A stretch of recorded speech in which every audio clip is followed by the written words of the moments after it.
Hey, this is Todd. Welcome to the Lyceum Weekly Update number 2 for the week of December 23rd. For gigs this week, there isn't really much. There's only 2 launches happening this week, probably because it's the end of the year. Everything's just kind of wrapping up for New Year's and Christmas. Both gigs are on Friday. The first one are from the rock band Hot Coffee. They're having a single launch at Brighton Up Bar in Darlinghurst. And the second is an EP launch from electronica hip-hop group Smacktown, and that's happening at the Oxford Art Factory in Sydney. And now onto some news. Hey, look at this, look. I changed my shirt for no reason. It's not a different day. Triple J have opened up the voting for the Hottest 100 that opened up last Friday. Hop into their website if you want to vote in the Hottest 100. If you want a link to their website, it is right here. If you do vote, then you go into the running to win the golden ticket. It's just like Willy Wonka, but not as much candy. I could really go for some candy. And I'm assuming that whoever doesn't win the golden ticket doesn't get to take over Triple J. Having that ticket will give you and one friend entry into any festival or gig that Triple J support. There is no candy. I went and checked. I stopped the recording and I went to check if there was candy. There's none. There's none in this house. And for some reason that just makes me want it even more. Those festivals include Laneway, the National, Groove in the Moo, Phoenix, Splendor, and Falls Festival. That's only the festivals. It doesn't even include all the gigs that they'll support. Maybe I just want some sugar. Just ride the white pony. I gotta go see a guy once this is done. Or if you aren't sure just who to vote for, there is a list on their website of all different kinds of artists and their top 10 picks for who they would want to win. You can see the top 10 picks from the Wombats, Dead Letter Circus, Jaguar Ma, Bring Me the Horizon, heaps more. And then when the list comes out next year, we can all complain and get them to bring out another 100 again. It's almost like an evil plot. Let's just not be happy with anything. A bunch of different Aussie music festivals have been giving alternative ways to gain entry. Things like Future Music, they offered cash and prizes for punters to become promoters of the festival. Warped Tour, they let people jump the queue for anyone who made a charitable donation. And New Year's Eve on the Hill, they're giving out final passes to those with the best excuse for missing out on final tickets. And the newest festival to jump into all that is the Breath of Life Festival, which is down in Tasmania. They have said that anybody that raises charitable donations up to the amount of the ticket will be given a free ticket. The charities that they are asking them to raise for is the Lung Foundation Australia. The reason given for why festivals are trying to do this kind of thing is that the cost of tickets is too damn high. Festival tickets have been going up each year. You notice it, especially major festivals like Soundwave, Big Day Out, Home Bake. So anyone who missed out on a ticket or can't afford a ticket, they can have an alternate way to get into the festival.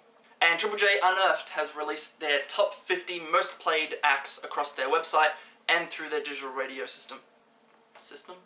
Triple J Unearthed have released the top 50 acts that have been played across 2013. This includes anything that gets played on their website, includes anything that gets played through the digital station.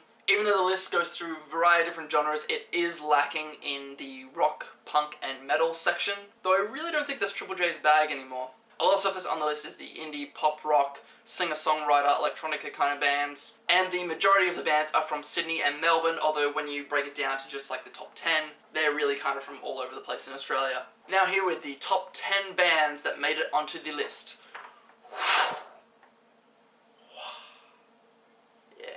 At number 10, Rainbow Chan, electronica pop from Sydney. Number 9, Jackie Onassis from Sydney. Number 8, Mining Boom from Melbourne. Number 7, Safia from Canberra. Number 6, Bad Dreams from Adelaide. Number 5, Remy from Melbourne. Number 4, Baptism of Uzi from Melbourne. Number 3, Major Leagues from Brisbane. Number 2, Wave Racer from Sydney. And number 1, Rainy Day Women from Perth. And basically those top bands cover indie pop, electronica, hip-hop, rock. Yeah. If you want the full list of all 50 bands, you can head to triplejUnearthed.com.au. And in other news, some of the more prominent women in the music industry, including Megan Washington, Tina Arena, and Jenny Morris, have voiced their thoughts on being a woman in the music industry. It does get talked through on a few different levels, from public notoriety as well as to the treatment in the actual music industry. You can read the full article on Tone Deaf. After reading through the article, I felt the need to make my own video looking at what was said, taking into account a lot more than just who said it, but also looking at the modern day that we're living in, and trying to form some sort of a conclusion from the article. So please check out that video and get involved in some of the discussion about it. If you want to watch the video, just click my nipple. Oh wait, that probably wasn't long enough. The box is probably still there. Ugh. See what you think about that and comment. And finally, the Annandale Hotel is closed for renovations. I probably shouldn't have had that pause. So starting next week, the Annandale is going to have some big renovations going on, which means it's going to be closed. It's not really sure how long they're going to be closed for, but it seems like Christmas and New Year's parties will pretty much be out. Some of the upcoming gigs that have already been booked there have been looking to move to other venues, so keep an eye out on that if you're planning to go to anything that was happening at the Annandale before the end of the year. There have been some thoughts that because it's closed for renovations, there's been no confirmation of the future of live music because people haven't gotten in contact with the owners. But really, I think it's fine. They're booked for shows up until April. They've said that they're going to keep doing live music since they bought it. And the group who own the Annandale Hotel own other venues, so there's no real reason for them to change. And the backlash of them actually stopping live music would be amazing. So what do you think about the news? Are you going to vote in the Hottest 100? Do you already know the kind of bands that you're voting for? Do the incentives that Triple J are giving make you want to vote if you haven't voted before? Or how about the alternative entries into music festivals? Would you think that bigger festivals like Big Day Out or Soundwave or Homebake would offer this kind of thing? Do you think that AJ Matter could stop calling people a cunt for long enough to actually think about how to give alternative entry into his festival? Or how about even some of the smaller festivals in Sydney? Would a festival having this kind of approach to getting tickets make you more interested in the festival and want to throw more support behind it? Or do you think it cheats out people who pay full price for a ticket when some other people could just get in for free? And the top 50 most played on Triple J Unearthed, do you agree with that list? Are you a regular listener of Triple J and you don't think the list is right? Does the lack of radio hosts that play punk and metal and rock on the station mean that the numbers are a bit skewed and that they're not really representative of the Australian music scene as a whole for what's popular? And the gender struggle for women in the music industry, do you agree with my conclusions in the video? Did you even watch the video? You didn't, did you? It's okay, it's no big deal. It's not like I put effort into it.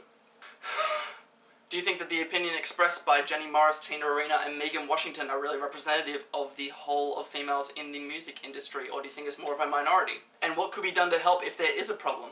And finally, with the Annandale Hotel closing for renovations, do you think it is just renovations? Or will the doors open and we'll be greeted with a bistro and pokies and a little raised stage for singer-songwriters? Share any of your thoughts on these questions or the news articles in the comments below, or follow us on our Facebook, Twitter or Tumblr and talk there. I am going to pick a band somewhere in New South Wales to feature each week. This week, I am going to pick Troldhaugen. If you have not heard Troldhaugen before, they are a death metal circus act. I suppose that's the best description I can give them. Anyway, go to their link, their Bandcamp, go check it out, check out their music. And that's all for this week. I will see you next week. Go to the website where the gig guide is now up. Find some gigs to go out and enjoy. And if you're celebrating Christmas, drink all of the eggnog. All of it. And have a good week. Be good.